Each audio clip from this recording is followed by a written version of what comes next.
على من لا نبي بعده. فرزان خوشویستانی شکل و بابت زور گرنگانی که شریعتی خواه گرنگی پیدراوه بريتير بابتي التثبت في الأخبار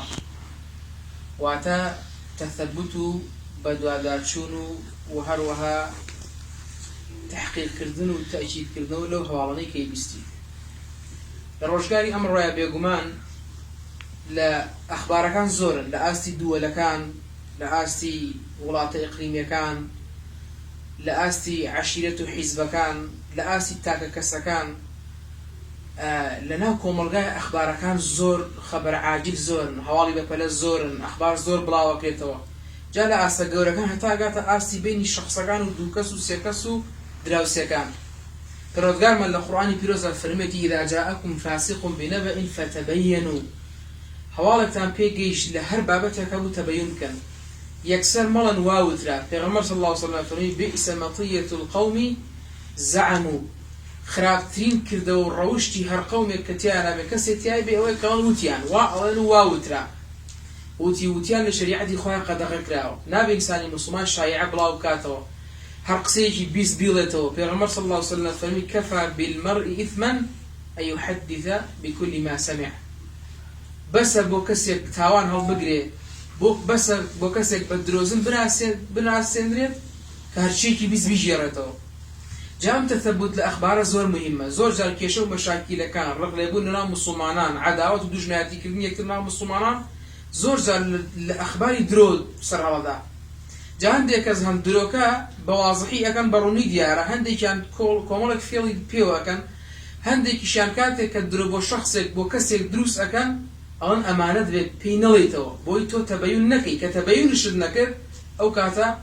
رقل مسلمانك الله أجري غيبتي أكي باسي أكي توشي تواني كبائر بوي برا مسلمانك لك ذاكر ببيوي كتو تبين كي ليرة شو علم لقل رزو حرمت مع أبو همو كستاني كدسيان بالسنة قرتوا بأواني كدسيان بالسنة قرتوا ظاهري السنة يعني بيو ديار لهمو كذ راز قلتربن ولا همو كذ تثبت يعني الأخبار بقوة تربي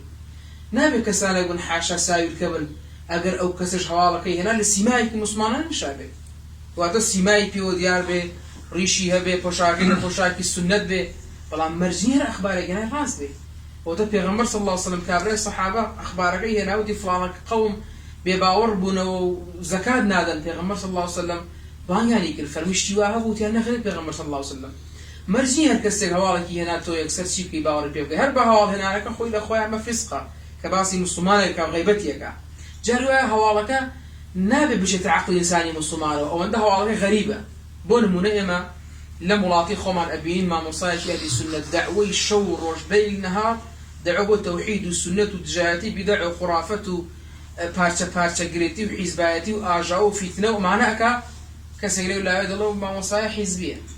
أو ما مصايا إخوانية أو ما مصايا فكرة تكفير وخوارجية يكسر ما بين الله الراس تقي يا أخوي ما تشام أنا بيني جوز كمان أنا بيستي أخبارك أنا بينين معقولني بيعرف لما كانت أو بكتو يلي بويا جاري ويا خبرك بعد شخصك وكرنج لجنجك كخنوعين بالزور نوشيتو تشو أقمانا بما مصايك بي كواتا نك أمل بابتي التكفير ومنهجه معنا لبابت تيش براسي تومتي شي دور بخير دبال شخصك سر خلق همي بلا واو ترى بلا وايا أما تمام باري بروج قيامت بويا داوا كارم هر لخوموا بو همو مسلمانان تثبت كان الأخبار بهمو قصيك باور مكان پشت براكاني خوتان مكان لسر قصي خلق لسر قصي كساني كدروزن حشروزان قصاهن وقصا أبل نميمتكن آجاو جيري دروسكن بلكو براتي خوتان بارزن نشيطاني جنكان نشيطاني إنسكان نيت بيني براتي تانوا بأخباري كدرو كنقل أكريت للآن شخصيك وكغرز ومبسي خرابي خويها بو تيقدانو آجاو خصدنيان وصمانان كأوي من أمر تيجي شلو بيني وموبيستو مواقع وشنها كيشاو تلامان زوربي بيني برايتي وباوكو كرو باوكو براو دراوسي خزمكان